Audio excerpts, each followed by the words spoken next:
Muito boa noite, amada igreja, queridos irmãos em Cristo Jesus, nosso Senhor e Salvador. Sejam todos bem-vindos para estarmos aqui juntos, celebrando e exaltando o nome do nosso Deus. Eu convido você para nós abrirmos a palavra de Deus, para louvar ao Senhor no Salmo de número 118.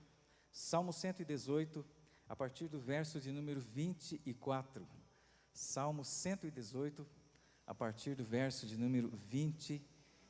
Nós estamos aqui para adorar, para servir ao Senhor com alegria. Salmo 118, a partir do verso de número 24, diz assim a palavra do nosso Deus: Este é o dia que o Senhor fez, regozijemo-nos e alegremo-nos nele. Ó salva-nos, Senhor, te pedimos. Ó Senhor, concede-nos prosperidade. Bendito o que vem em nome do Senhor. A vós outros, casa do Senhor, nós vos abençoamos. O Senhor é Deus, Ele é nossa luz. Adornai a festa com ramos até as pontas do altar. Tu és o meu Deus. Render-te-ei graças. Tu és o meu Deus, quero exaltar-te. Rendei graças ao Senhor, porque Ele é bom, porque a sua misericórdia dura para sempre. Este salmo, ele vai falando do começo dele, a respeito da misericórdia de Deus, e ele lembra de uma circunstância que provavelmente é a circunstância quando a Assíria vem contra o reino de Judá, contra o rei Josafá. A Síria, que era um reino muito maior, que tinha um exército muito maior, que era invencível por Judá, mas o Josafá e todo o povo se volta a Deus, e Deus vence aquilo que era invencível. Aquele exército que não podia ser vencido pelo povo de Deus, foi vencido. Por quem? Não pelo exército de Deus, mas pelo próprio Senhor. O Senhor é quem providencia a salvação, e por isso que eles dizem aqui no verso 25, ó salva-nos Senhor, nós te pedimos. O Senhor, ó Senhor, concede-nos prosperidade. É daqui que vem a expressão Hosana, que diz Senhor, salva-nos, que era um pedido, mas por causa das ações de Deus mediante esse pedido, isso se tornou uma declaração de vitória e de esperança do Senhor que vem, o Senhor que luta em nosso lugar, o Senhor que cuida do seu povo, o Senhor que vence os inimigos que nós não podemos vencer, o Senhor que conduz o seu povo e que abençoa o seu povo com prosperidade ou com cuidado, com sustento diariamente, porque Ele é a nossa luz. E a misericórdia do Senhor, ela está sobre a vida do seu povo, se manifestada principalmente através da vinda do nosso Senhor Jesus Cristo, que venceu aquele inimigo que nós não podemos vencer. Venceu o pecado, venceu a morte. Hosana, o que vem em nome do Senhor, o nosso Senhor Jesus. Por isso nós somos chamados a render graças ao Senhor, porque Ele é bom. Porque a misericórdia de Deus, ela se renova a cada manhã, ela dura para sempre. E o verso 24, mais uma vez, esse é o dia que o Senhor fez. Regozijemo-nos, nos alegremos na sua presença e nele. Vamos orar, eu convido você para já nós nos colocarmos em pé e adorando o Senhor, nos achegarmos a Ele em oração. Querido Deus, nosso Pai, nós reconhecemos, ó Deus, que dependemos do Senhor, mas que o Senhor é o Rei que vem, o Rei que tem, ó Deus, o poder e a autoridade sobre todo o universo e sobre as nossas vidas. O Deus que é invencível, que é todo-poderoso e que tem cuidado de nós. O Deus que fez este dia, para que nesse dia nós pudéssemos, ó Deus, reconhecer em todas as áreas da nossa vida a sua bondade, a sua misericórdia para conosco, e nós possamos se alegrar, nos alegrarmos no Senhor. Recebe, Senhor, a nossa adoração, em nome de Jesus. Amém.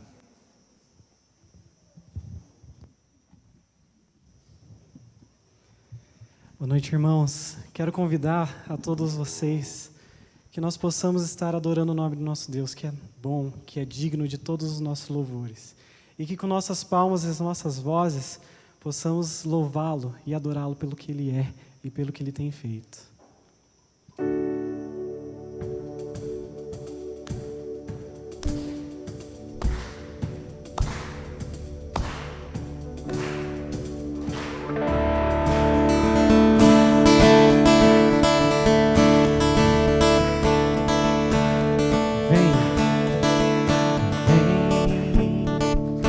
Essa é a hora da adoração.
Toda língua confessará ao Senhor, todo joelho se dobrará, mas aquele que há de escolher o tesouro maior terá. Toda língua confessará ao Senhor, todo joelho se dobrará, mas aquele que há de escolher o tesouro maior terá.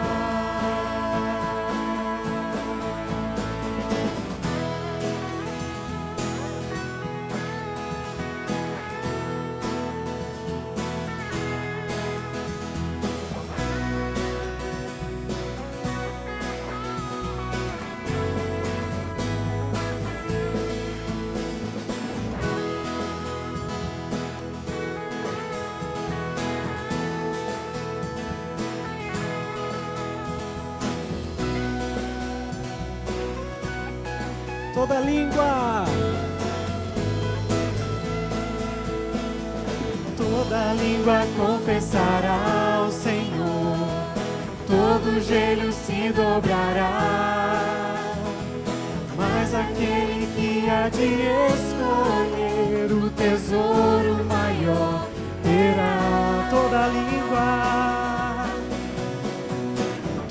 língua confessará ao Senhor, todo joelho se dobrará, mas aquele que há de escolher o tesouro maior terá. Vem, essa é a hora da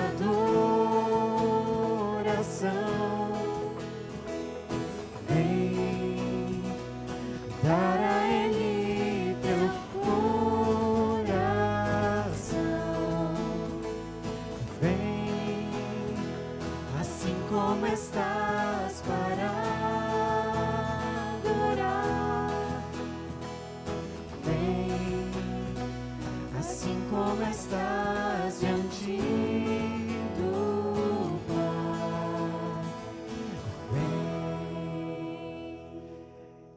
Por causa do trabalho de Deus nas nossas vidas, pelo sacrifício dele é que nós podemos vir assim como nós estamos, imperfeitos, porque no nome dele nós podemos adorá-lo, porque ele limpou os nossos pecados com o seu sangue naquela cruz.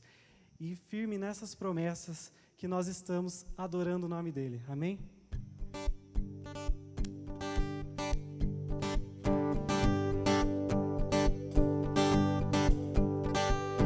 Firme nas promessas do meu Salvador, cantarei louvores ao meu Criador, e pelos séculos do teu amor, firme nas promessas de Jesus.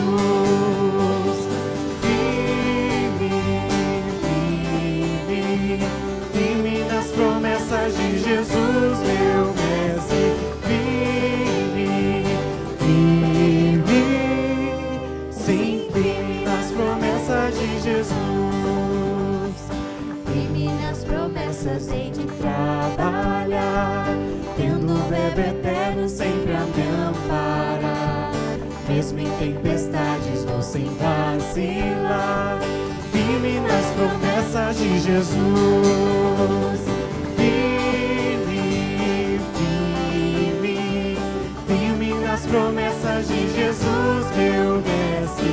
Firme, firme, sim, firme nas promessas de Jesus.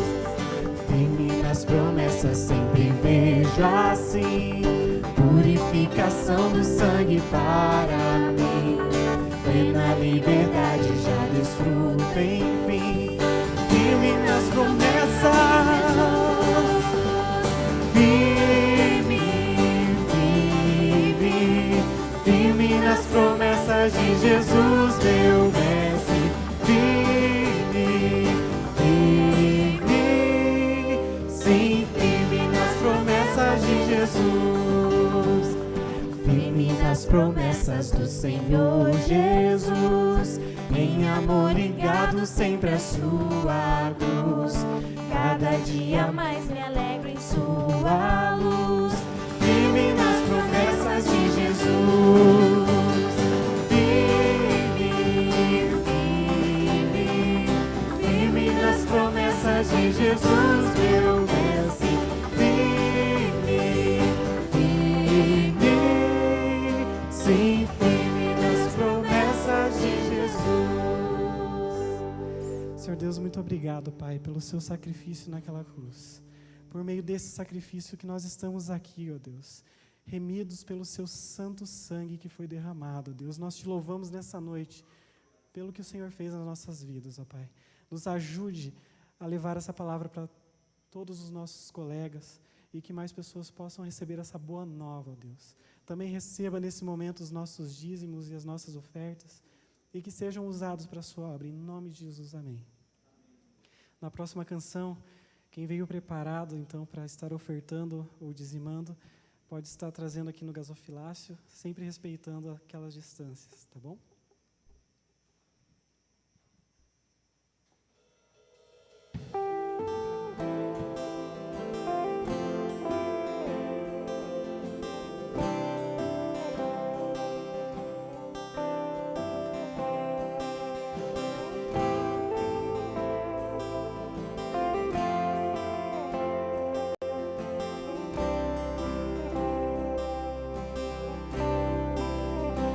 Não há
Nós te agradecemos, Pai.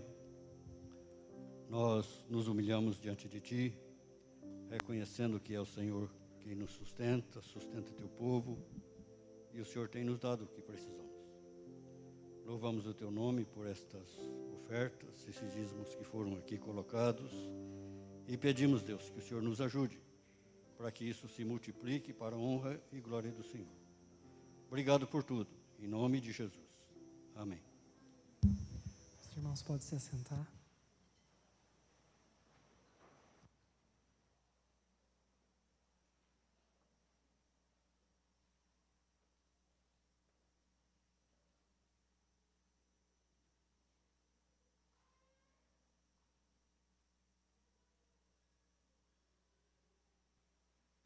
Queridos irmãos, hoje nós temos um motivo a mais de adoração ao nosso Deus.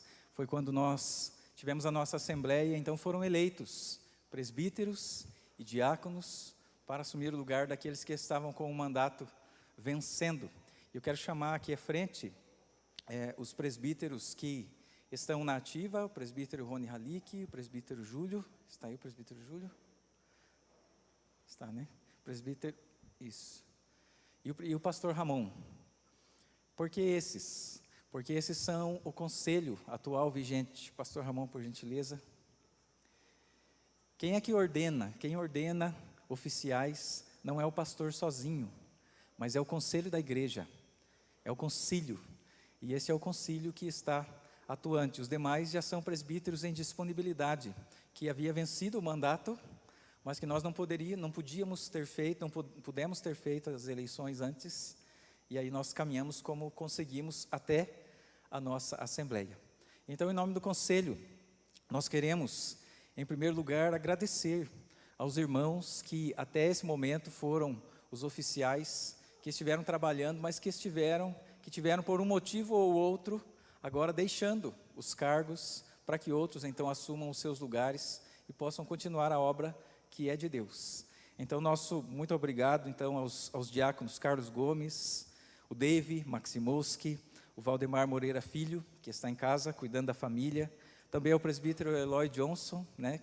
Não é um mandato só, mas são muitos mandatos como presbítero, e agora, por motivos pessoais, aí declinou, e aí nós tivemos a eleição nesse dia de hoje. E aí eu quero agradecer também ao Paulo Cosiel, né, que é um presbítero em disponibilidade, mas que dispôs-se para concorrer entre aqueles cargos, mostrando a sua disposição de servir, se assim Deus confirmasse para estar servindo, e é assim que tem que ser mesmo.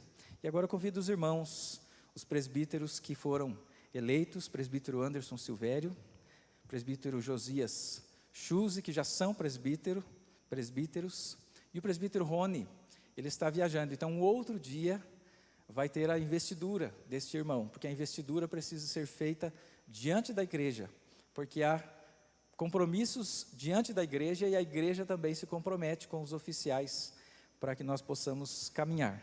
E também quero chamar os diáconos eleitos, o Cleverson Neumann, o Eliel Hickley, que já é diácono, foi presbítero e é diácono, o Eloir Misca, o Jackson Araújo, e o Odarci, que é diácono já, ordenado, mas que foi reeleito nesse instante. Queridos, por que esse é um momento especial? Parece um momento burocrático, mas a igreja, ela, como diz a palavra de Deus, Jesus, quando subiu aos céus, ele distribuiu dons e deu funções às pessoas. A igreja, ela tem como tarefa primordial a adoração a Deus, não como um trabalho apenas, mas de todo o coração, mas como agência do céu na terra. Ela tem o trabalho de evangelizar e buscar, pregar o evangelho ao perdido, ser testemunha para este mundo e ao mesmo tempo trabalhar na edificação daqueles que recebem a Jesus Cristo e começam a caminhada e vão sendo edificados dia a dia. E Deus escolhe pessoas para organizar tudo isso, para ordenar tudo isso. E nós vemos na palavra de Deus, em Atos capítulo 20, versos 17 e 18, o seguinte: de Mileto mandou a Éfeso chamar os presbíteros da igreja, e quando se encontraram com ele, disse-lhes: Vós bem sabeis como foi que me conduzi entre vós em todo o tempo, desde o primeiro dia em que entrei na Ásia. E aí o verso 28, atendei por vós e por todo o rebanho, sobre o qual o Espírito Santo vos constituiu bispos, para pastoreardes a igreja de Deus, a qual ele comprou com o seu próprio sangue.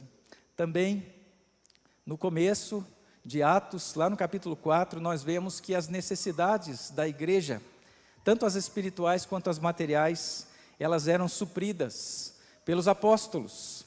Então eram trazidos aos pés dos apóstolos aquelas quantias que eram necessárias para atender aqueles irmãos que estavam precisando.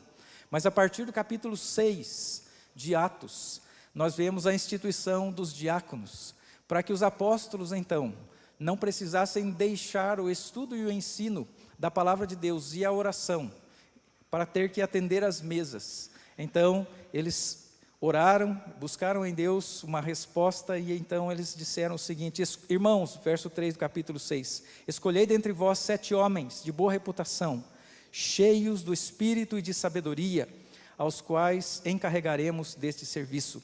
E quanto a nós, nos consagraremos à oração e ao ministério da palavra. O parecer agradou a toda a comunidade, e elegeram Estevão, homem cheio de fé e do Espírito Santo, Filipe, Prócoro, Nicanor, Timão, Pármenas e Nicolau, prosélito de Antioquia.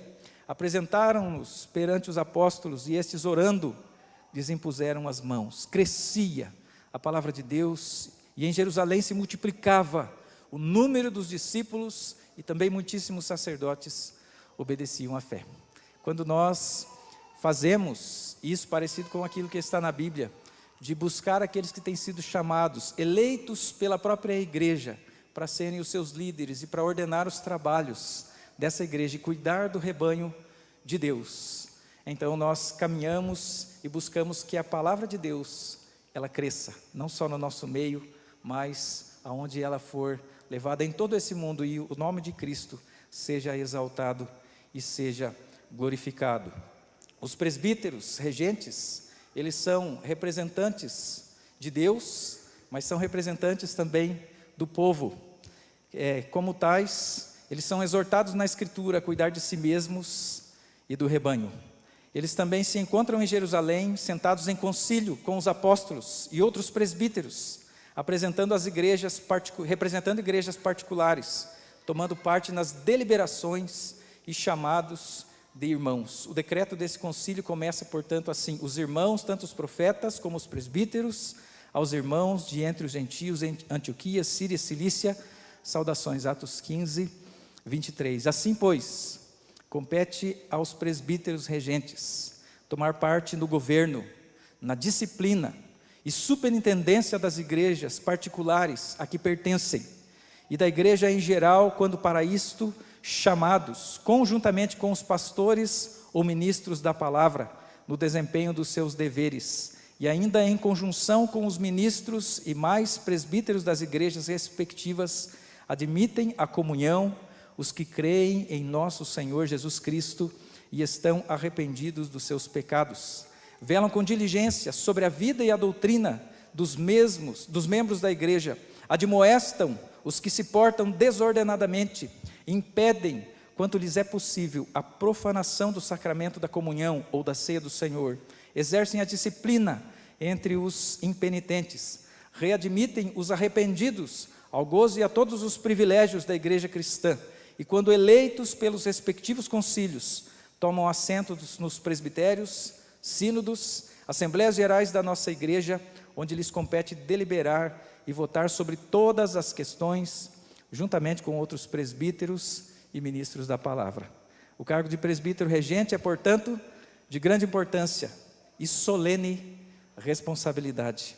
Todos os que o exercem devem buscar a Jesus, de quem procede o poder e a autoridade e a graça necessária para o cumprimento dos seus deveres. E os membros da igreja devem sustentar os braços destes seus eleitos, auxiliando-os e orando por eles. Então há um compromisso mútuo desses que foram eleitos de cuidar da igreja e da igreja de orar por esses e respeitar essa autoridade que cremos nós é instituída pelo nosso Deus. A respeito dos diáconos, então nós vimos que eles atendem às necessidades do dia a dia. Nós vimos a origem do diaconato, e esse ofício, então, do diaconato, ele continuou a ser considerado necessário e importante na igreja. Prova o fato de ser dirigida uma carta por Paulo a Timóteo, servo de Jesus Cristo, a todos os santos em Cristo que estão em Filipos, e com os bispos e diáconos, e assim também a descrição das suas qualificações em Atos e Timóteo. No primeiro desses lugares, lê-se que os diáconos sejam de boa reputação, cheios do Espírito Santo e de sabedoria. Quanto a diáconos, é necessário que sejam respeitáveis, de uma só palavra, não inclinados a muito vinho, não cobiçosos de sorte da ganância. Também sejam estes primeiramente experimentados e se mostrem irrepreensíveis. Esses exerçam então o diaconato. Compete aos diáconos receber e guardar firmemente as ofertas da igreja para os pobres e para os fins piedosos, distribuir essas ofertas segundo o desígnio da igreja e as necessidades dos pobres, zelar pela boa ordem no serviço divino e pela decência, limpeza e ordem no templo e suas dependências. No desempenho de seu ofício, eles estão sujeitos à direção do conselho da sua igreja. Os diáconos, portanto, são na igreja os ministros da distribuição e caridade fraternal e da ordem do culto. E nesse instante, então, nós vamos proceder com a ordenação e com a instalação desses nossos queridos e amados irmãos. Mas não antes, sem perguntar a eles publicamente a respeito de algumas coisas importantes e que são um compromisso, tanto com Deus, quanto com a palavra de Deus, e também com a igreja. E aí os irmãos, mesmo de máscara, estou sem máscara, então vou ficar mais longe, os irmãos que, não os que já estão atuando, mas os que foram eleitos agora, respondem as seguintes perguntas. Vocês creem que as escrituras do Antigo e Novo Testamento são a palavra de Deus, e que esta palavra é a única regra infalível de fé e de prática? Mais alto. Agora sim. Vocês recebem e adotam a confissão de fé e os catecismos desta igreja como fiel exposição do sistema de doutrina ensinado nas Santas Escrituras? Vocês sustentam e aprovam o governo da Igreja Presbiteriana do Brasil? Vocês aceitam o ofício, os presbíteros do presbiterato e os diáconos do diaconato desta igreja e prometem desempenhar fielmente todos os deveres deste cargo? Mais alto. Sim. Vocês prometem procurar manter e promover a paz, a unidade, a edificação e a pureza da igreja? Sim, amém. Agora eu pergunto à igreja, e nós, ou melhor, e vocês? Eu esqueço que eu não sou membro da igreja, sou membro do presbitério, mas me sinto da igreja. E vós, membros dessa igreja, vocês reconhecem esses nossos irmãos, os presbíteros eleitos, como presbíteros, e os diáconos eleitos, como diáconos? Amém. Vocês prometem tributar-lhes toda a honra, toda a disposição e obediência no Senhor, a que, segundo a palavra de Deus e a constituição da igreja, lhes dá direito ao seu ofício? Amém. Vamos orar.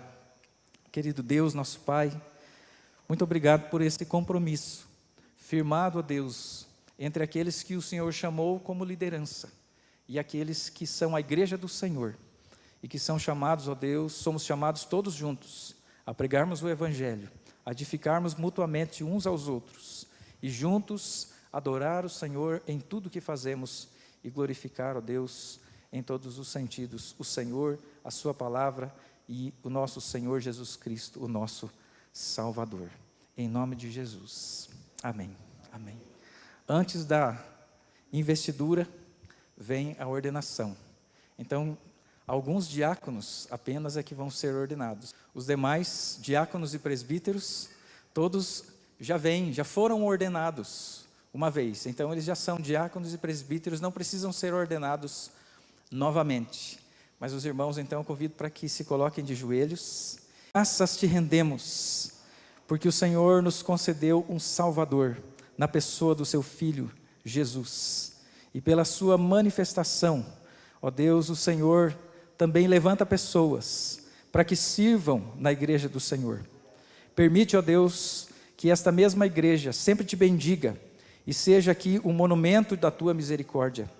E tu, Jesus, que nos remiste por teu preciosíssimo sangue, tu que concedeste bens para homens e dotas esta igreja com estes teus servos, agora ordenamos em teu nome, para que nela exerçam o diaconato. Concede-lhes, ó Deus, sabedoria, prudência de que necessitam para o exercício deste cargo. Dá-lhes o teu Espírito Santo e ordena-os tu mesmo, para que sejam fiéis no cumprimento dos seus deveres, pois tudo te pedimos, por amor do teu santo nome. Amém. Amém. Amém. Podei-vos levantar. Que Deus te abençoe. Depois lava a mão com álcool gel, né? Mas que Deus te abençoe. Parabéns, que Deus os fortaleça. E nesse instante, né, aqueles que vieram nos ajudar podem se assentar. Muito obrigado. Nesse instante, então, eu peço ao pastor Ramon, ao Rony, que venha para cá. E lá estão o diácono Eliel, o presbítero Anderson, o presbítero Josias, aqui o diácono Cleverson, Eloir e Jackson. Mais uma vez eu convido a igreja para nós fecharmos os nossos olhos para orar. Senhor nosso Deus, nada nós podemos fazer sem o Senhor. Ó Deus, esse momento é muito especial para a tua igreja. Cremos, ó Deus, que somos vasos de barro, que não há nada em nós que fez com que o Senhor nos escolhesse para sermos a liderança, a não ser a graça e a própria vontade do Senhor. Quebra a nossa vida, trabalha em nós e nos reveste, Senhor, da autoridade do Senhor. Ó Deus, que vem através da fidelidade ao Senhor e da tua palavra. Ajuda esses amados irmãos que foram eleitos a serem fiéis ao Senhor, a amarem a tua igreja. Também, ó Deus, oramos pelas promessas feitas aqui, por esta igreja, que o nosso sim seja sim, e que o nosso não seja não. Ó Deus, e assim nós possamos, por temor ao Senhor, honrar e respeitar esses que foram chamados para liderar a tua igreja na caminhada, ó Deus, para o novo céu e para a nova terra. Em nome de Jesus. Amém. Queridos irmãos, eu declaro vocês então ordenados e devidamente empossados para exercer as suas atividades diante da igreja que fez parte. Não foi o pastor que fez isso, mas o conselho e a igreja, todos juntos em oração ao Senhor. Que Deus abençoe a toda a nossa igreja. Muito obrigado. Os irmãos podem se assentar.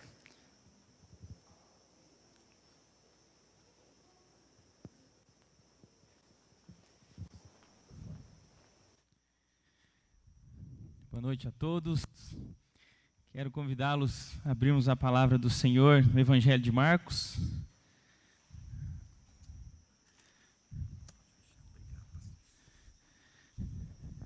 Deus abençoe muito a vida dos irmãos que foram recebidos como diáconos e como presbíteros para trabalhar junto conosco. Vamos seguir trabalhando e expondo o Evangelho de Marcos, hoje no capítulo 11, de versículo 1 até o versículo 10.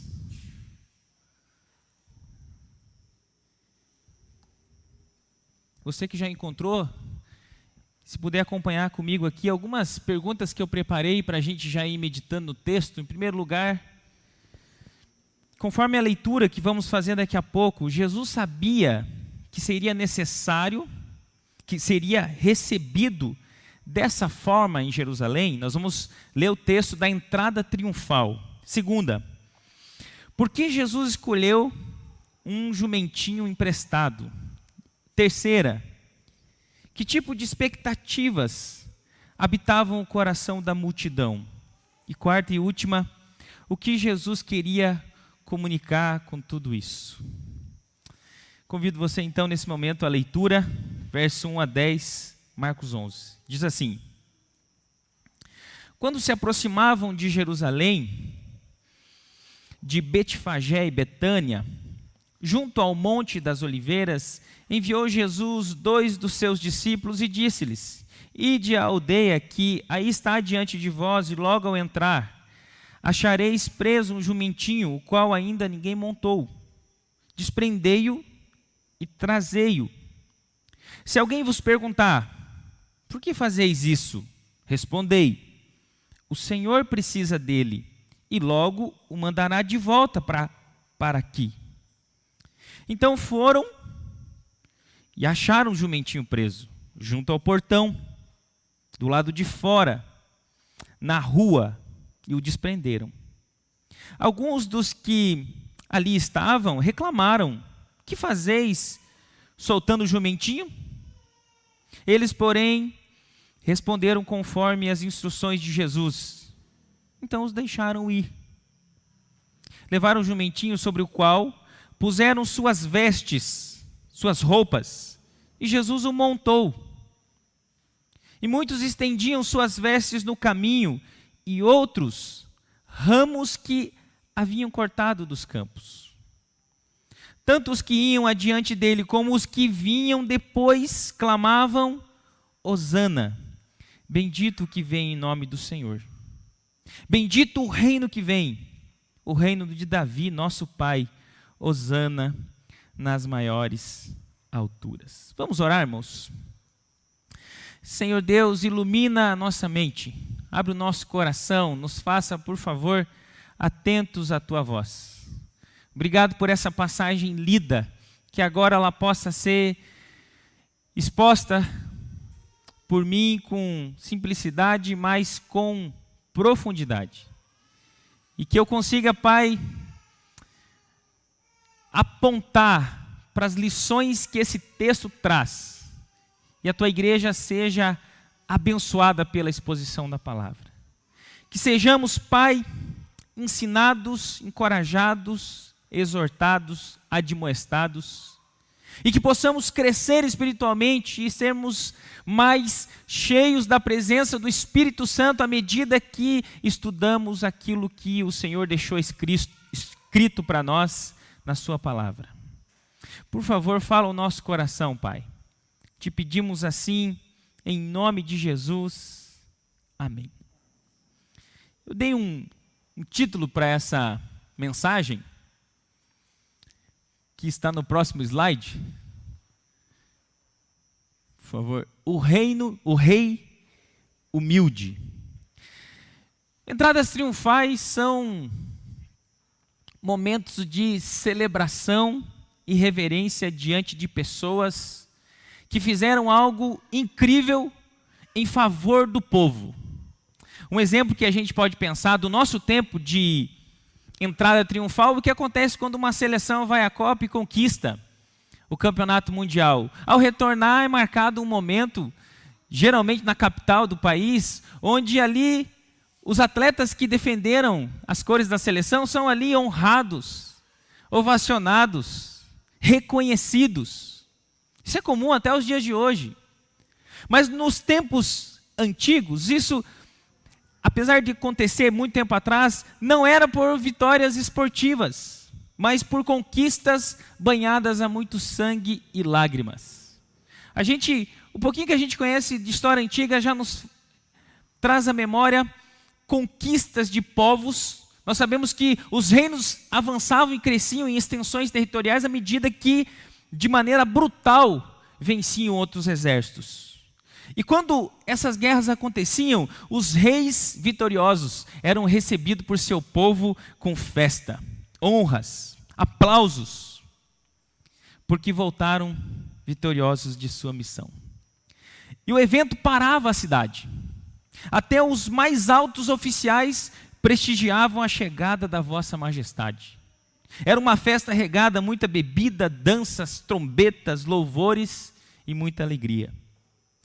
Essa mesma cidade onde nós acabamos de ler esse evento, esse ocorrido, já viu essa cena acontecer muitas vezes, não dessa forma aqui, mas com reis como Davi, Salomão e outros reis que voltaram de fato vitoriosos das guerras.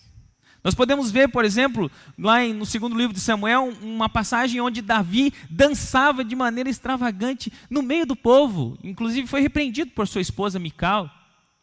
A alegria da vitória oferecida por Deus fazia com que todos festejassem. Só que nós estamos diante de uma passagem que é uma entrada triunfal meio estranha. Por quê? Preste atenção. Ela é meio paradoxal. Porque aos olhos de muitos nem dá para chamar de entrada triunfal. A pessoa que está no centro, sim, está recebendo honras, aplausos e louvores, mas não passa de um simples carpinteiro, que inclusive abandonou o ofício porque agora é mestre de um grupo de ex-pescadores. É muito paradoxal. O seu transporte não é comumente era quando os reis entravam em suas cidades depois de vencer as guerras, um cavalo forte, escolhido lá do aras do próprio rei. Não, é um jumentinho emprestado, nunca montado, não domado. Sem sela, o texto vai mostrar.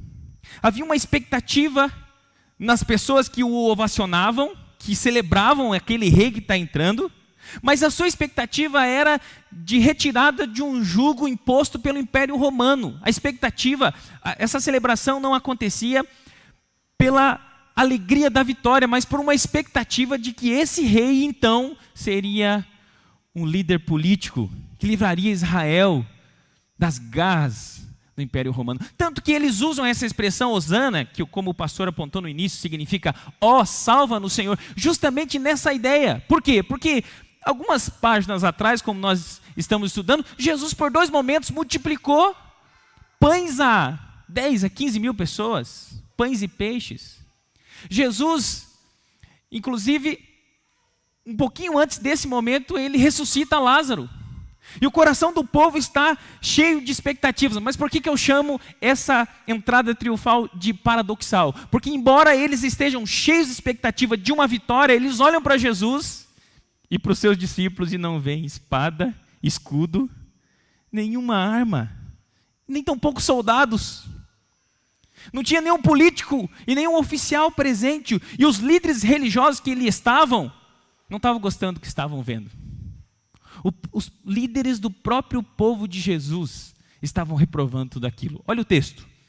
Lucas 19, 39 e 40. Ora, alguns dos fariseus lhe disseram em meio à multidão: Mestre, repreende os teus discípulos. Esse é o texto correlato da mesma passagem lá em Lucas 19. Mas ele lhes respondeu: asseguro-vos que se eles se calarem, as próprias pedras clamarão. O que torna tudo isso aqui ainda mais estranho, conforme o nosso raciocínio, é que até aqui, por pelo menos 2 vezes, nós vamos ler nos evangelhos que já tinham tentado fazer com que Jesus fosse declarado rei. E por essas 2 situações, ele escapou. E quando avançamos algumas páginas depois dessa história, a gente vai ver que esses mesmos que gritavam Hosana, ó Senhor, salva-nos, ovacionando o rei que entrava no jumentinho, mais tarde escolhem Barrabás e clamariam pela crucificação daquele que acabaram de reconhecer como rei 5 dias depois. 5 dias depois do momento em que eles dizem Hosana, bendito o reino que vem, e em Lucas a palavra não é reino, é usada rei, bendito o rei que está entrando entre nós. 5 dias depois, a mesma multidão, porque a cidade é a mesma, Jerusalém, agora grita, queremos Barrabás, crucifica Jesus. Tendo colocado tudo isso aqui como a título de introdução e pano de fundo dessa história, eu gostaria de pensar junto com vocês sobre o porquê de Jesus criar todo esse cenário com aparentes dificuldades. Em primeiro lugar, eu coloco aqui é que Jesus desejava revelar a todos que ele era o rei prometido pelos profetas de Israel. Quando olhamos para essa passagem, à luz do Antigo Testamento, observamos que em cada detalhe, Jesus pensou em se identificar como o Messias prometido. Até aqui ele já tinha referido-se a si mesmo como o Filho do Homem, ele já estava dando alguns sinais, mas por vários momentos ele falava para os seus discípulos: não revelem ainda quem eu sou.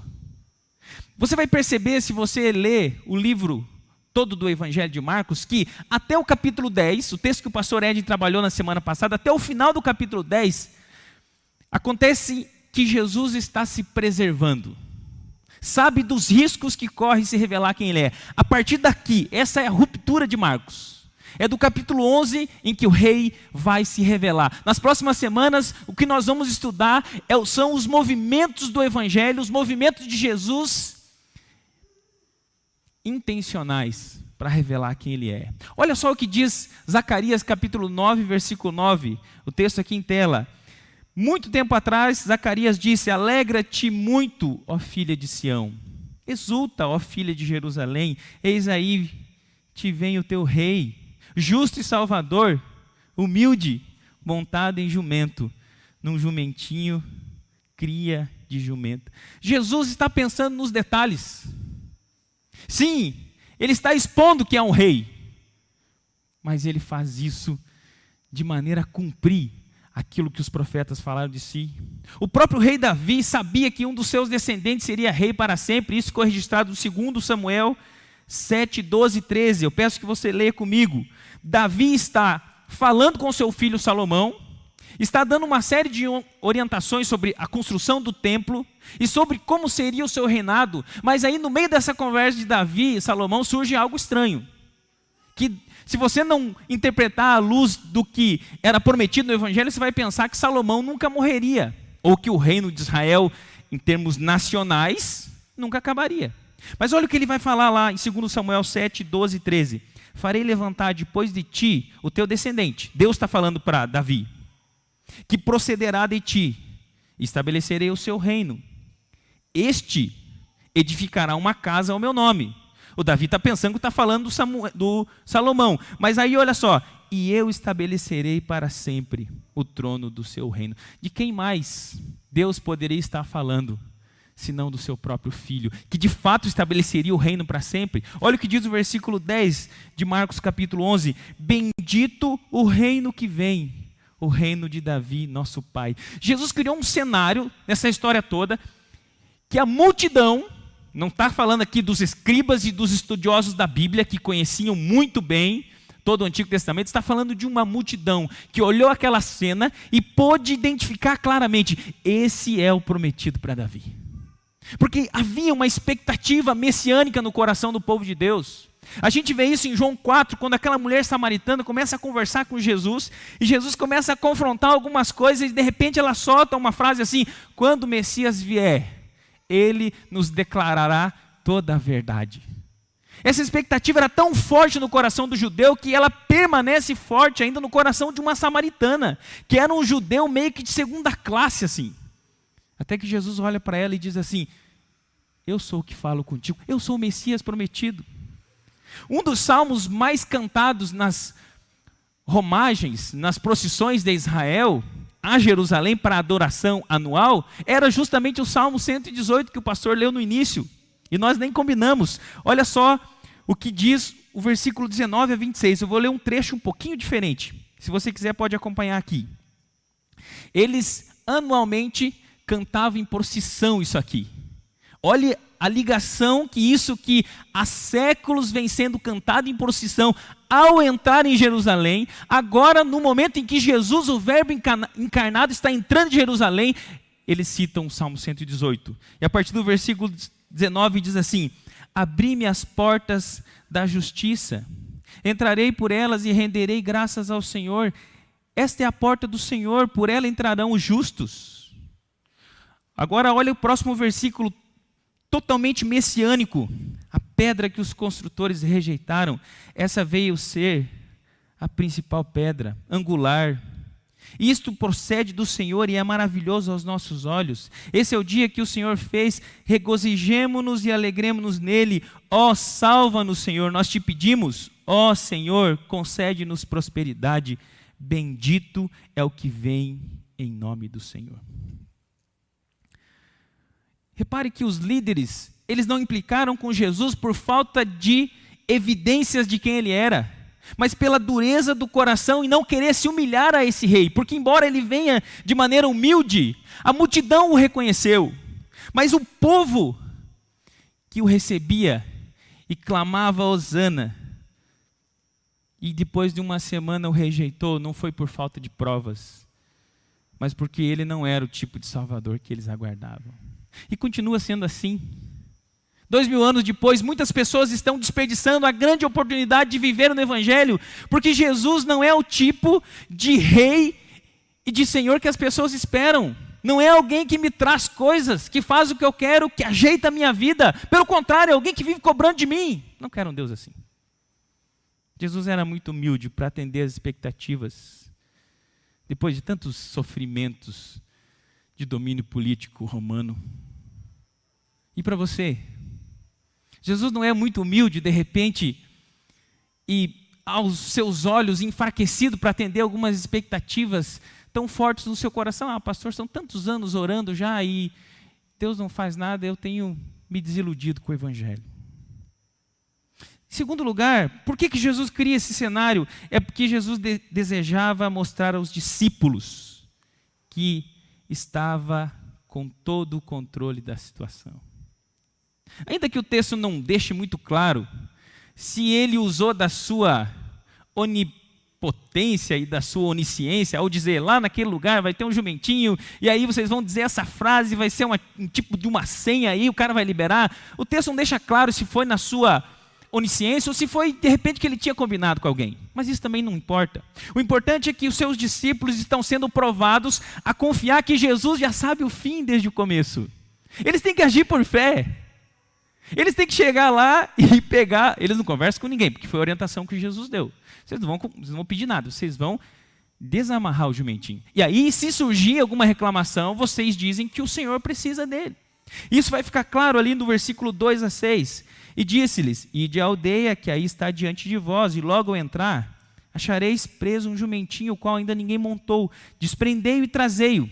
Se alguém vos perguntar por que fazeis isso, responderei, o Senhor precisa dele, e logo o mandará de volta. Então foram e acharam o jumentinho preso, junto ao portão, do lado de fora, na rua, e o desprenderam. Alguns que ali estavam reclamaram, o que fazeis soltando o jumentinho?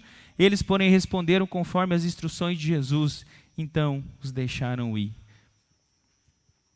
A reação dessas pessoas já era prevista por Jesus. Das pessoas que agora o recebem como rei em Israel.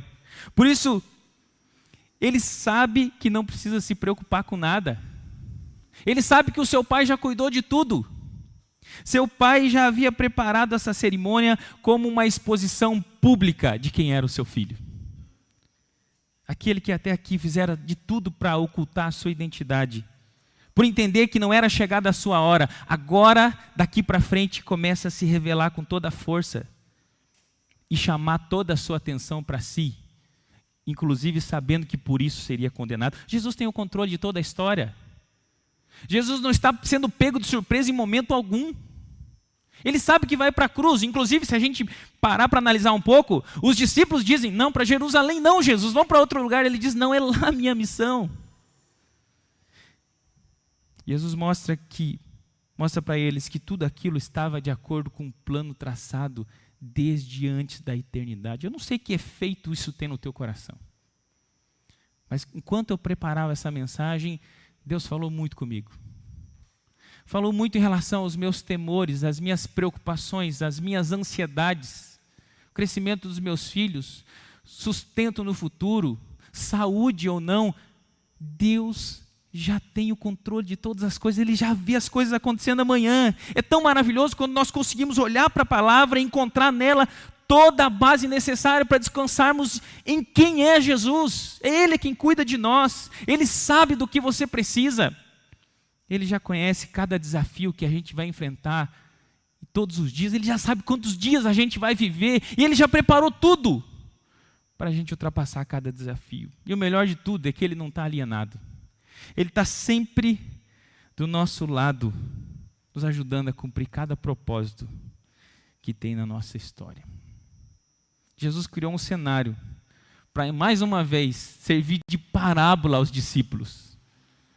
Ele não precisava disso. Por que ele não foi? Por que ele não aproveitou um jumentinho de outro lugar?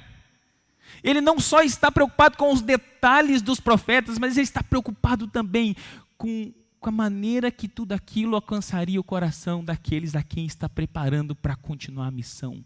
E é tão interessante porque, embora o Paulo não esteja aqui, quando o Paulo encontra com Jesus lá na sua conversão em Atos capítulo 9, e ele começa a viver as suas viagens missionárias, e aí chega um momento em que ele entende que também tem que ir a Jerusalém, e os seus amigos de missão dizem assim: Paulo, Jerusalém não. Já não deu certo com Jesus, você quer ir para lá? Ele falou assim: é lá a minha missão. E em Jerusalém ele sofre toda a tortura, toda a perseguição, até que ele entende: eu quero ir em Roma. Em Roma a coisa é pior. Em terceiro e último lugar, por que Jesus criou tudo isso aqui? É que Jesus desejava revelar a nós. Em primeiro lugar, a multidão. Em segundo lugar, aos seus discípulos. Agora eu faço aplicações para nós. Que a vitória preparada aos seus escolhidos não é terrena e provisória, mas sim eterna e espiritual. Os judeus esperavam um reino nacional e político. Por isso ficaram frustrados quando Jesus falou: não é dessa forma. O próprio Pedro tentou pegar uma espada quando Jesus vai ser preso, e pega a espada, ainda comete contra um soldado, e aí Jesus fala assim: não, guarda a espada, ainda cura o soldado. Não é dessa forma que o meu reino vai ser estabelecido. Jesus usou cada detalhe dessa história para mostrar que o seu trono na terra seria a cruz, mas que a morte não seria capaz de detê-lo, mas que na sua segunda vinda ele virá em glória e poder para buscar o seu povo. Só consegue encontrar o reino eterno aqueles que conseguem perceber o quanto esse reino da terra é vazio em suas promessas. Só consegue ser humilde o que consegue olhar para Jesus e perceber o quanto ele poderia ter exigido. Ele poderia ter dito assim: mais respeito, vocês não sabem com quem estão falando. Ele poderia ter exigido submissão e poder, mas abriu mão de tudo em nome da sua missão. A ponto do apóstolo Paulo dizer em Filipenses 2,5 que ele abriu mão da sua glória, se esvaziou de si mesmo e foi servo até a morte de cruz. Teve uma segunda canção que nós cantamos aqui, ela tem tudo a ver com um ponto da mensagem. Eu fiquei grato quando eu vi que nós íamos cantar sobre firmeza na fé, porque só consegue ficar firme até o final aquele que corrige suas expectativas a respeito do reinado de Jesus e lembra que em Cristo o viver é Cristo e o morrer é lucro. Quantas pessoas não vêm a Jesus para receber, para ganhar, para prosperar? Mas a proposta do reino é morrer, é perder, é renunciar. Mais uma vez, a Bíblia está dentro do mesmo assunto. O Evangelho sempre é renúncia. Eu encerro com uma declaração magistral do nosso Senhor Jesus, na conversa com Pilatos. Quando Pilatos diz para ele: eu quero salvar você. A mulher do Pilatos tinha falado: eu sonhei com esse homem e ele é justo, não se envolva com ele. E ele já tinha mandado Jesus para Herodes. Herodes zombou de Jesus, ele volta para Pilatos e Pilatos diz assim: dá um argumento aí para eu salvar você. Olha só o que Jesus, a conversa deles em João 18, 36 e 37. Respondeu Jesus: o meu reino não é deste mundo. Se o meu reino fosse deste mundo, os meus ministros se empenhariam por mim, para que eu não fosse entregue aos judeus. Mas agora o meu reino não é daqui. Então lhe disse Pilatos: então logo tu és rei. Respondeu Jesus: tu dizes que sou rei. Eu para isso nasci, e para isso vim ao mundo, a fim de dar testemunho da verdade. Todo aquele que é da verdade ouve a minha voz. Você já ouviu a voz de Jesus te convidando para ser humilde, para se humilhar, para perder, para renunciar, para corrigir as expectativas, para colocar todas as suas ansiedades na cruz e entender que nessa vida não tem nada de bom que a gente pode esperar, a não ser aquilo que influencia na eternidade. Sermos instrumentos de barro nas mãos de Jesus, para que pessoas cheguem a conhecer a mensagem que nos garante a vida eterna. O que eu posso esperar que Jesus promete àqueles que se rendem a Ele? Sofrimento, perseguição, choro, crises. Um jovem me perguntou, depois do culto, o jovem assim: pastor, eu posso ter crise a respeito da minha salvação? Eu falei: tomara, porque eu tenho muitas. O reino de Deus é na base de muitas fraquezas, muitas dores. Aliás, a glória do cristão é a sua fraqueza, como o apóstolo Paulo nos ensina em 2 Coríntios capítulo 12. Eu encerro com alguns desafios. Primeiro, vamos nos curvar diante do único verdadeiro Rei do universo, Jesus o Cristo. Há muitos reis exigindo a nossa rendição. O dinheiro, algum relacionamento amoroso, status, poder, influência. Mas somente um merece toda a honra e toda a glória: Jesus o Cristo. Nós temos estudado aqui de maneira maravilhosa todo domingo de manhã sobre o que é idolatria, e nós estamos podendo sondar o nosso coração e perceber que idolatria é muito mais do que estar diante de uma imagem. Os ídolos mais difíceis de ser diagnosticados são aqueles que estão penetrados dentro do nosso coração. Segundo lugar, vamos fazer isso com expectativas e motivações corretas. As multidões que vêm a Jesus muitas vezes querem bênçãos, resultados, cura, de preferência rápido. Não tem muita paciência não para esperar. Reconhecimento social, mas o chamado do discipulado de Jesus é perder aqui no mundo para ganhar a vida eterna. Último desafio, vamos confiar que Jesus sabe o que está fazendo. Ele conhece tudo o que vamos passar e garante que estará conosco em qualquer situação. E se a gente viver assim, vamos viver livre de toda ansiedade, porque a gente vai colocar toda a nossa vida nas mãos de Jesus. Vamos orar? Deus, nosso Pai, obrigado pela Tua palavra, mais uma vez estudada aqui no templo. Obrigado, Senhor, por tocar em partes tão internas e profundas da nossa alma, nos fazendo refletir sobre tantas expectativas erradas. Há momentos em que estamos assim, olhando para o Teu Filho e dizendo: Hosana, bendito é o que vem. No entanto, as motivações, as expectativas estão totalmente equivocadas, porque o foco não é a glória de Deus, e sim o que esse rei pode fazer em nosso favor. Corrige nossas expectativas a respeito do Teu reino, Senhor, por favor. E usa a Tua palavra para isso. Que o Espírito Santo nos ajude a interpretar a Bíblia todos os dias, não somente aqui, quando estamos no culto público, mas todos os dias, quando abrirmos a Tua palavra, possamos perceber o foco do Evangelho, como Cristo é revelado em Novo e Antigo Testamento, como Ele é o centro de todas as coisas, como fomos chamados para ter uma fé cristocêntrica. Muito obrigado, Senhor. E agora nós queremos cantar: Hosana, ó salva-nos, Senhor. Bendito é o Rei que vem em nome de Jesus. Nos curvamos a Ti, nos rendemos e celebramos, não para crucificar daqui 5 dias, não, celebramos até o fim, e que isso nos ajude a suportarmos as dores da vida, os dissabores, as crises, as depressões, as angústias, as quebras de relacionamento, que isso seja remédio para a nossa alma, sabendo que nesse mundo nossa única alegria será viver para a Tua glória. É o que nós te pedimos, em nome de Jesus. Amém. Convido os irmãos a ficarmos em pé e vamos cantar mais uma canção.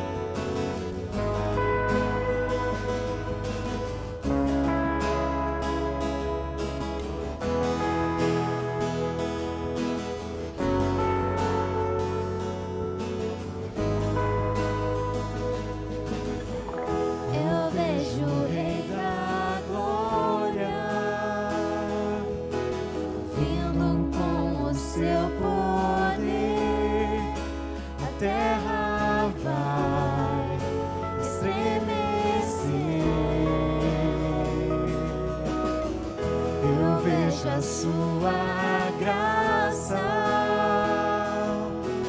meus pecados perdoa, a terra vai então cantar, Hosana, Hosana, Hosana nas alturas, Hosana, Hosana, Hosana nas alturas.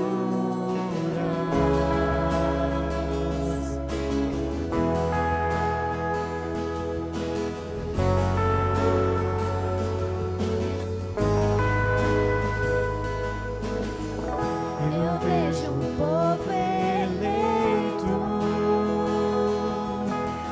assumindo o seu lugar, pra sua fé compartilhar. Eu vejo avivamento quando o teu povo orar e te buscar,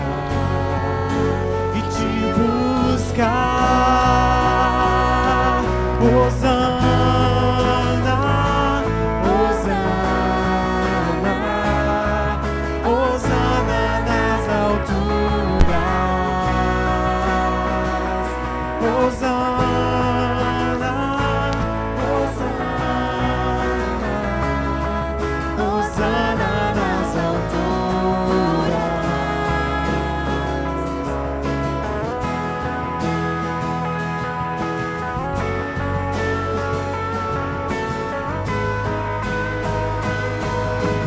Limpa o meu coração,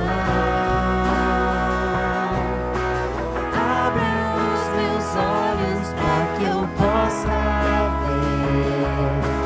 Mostra-me como é amar, como me amou.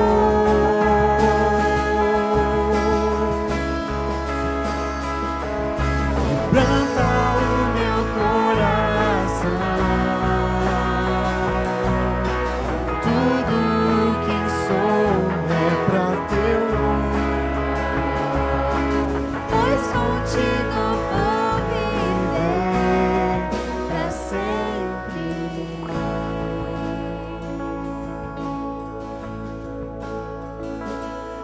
Hosana, Hosana, Hosana nas alturas, Hosana, Hosana, Hosana nas alturas, Hosana nas alturas,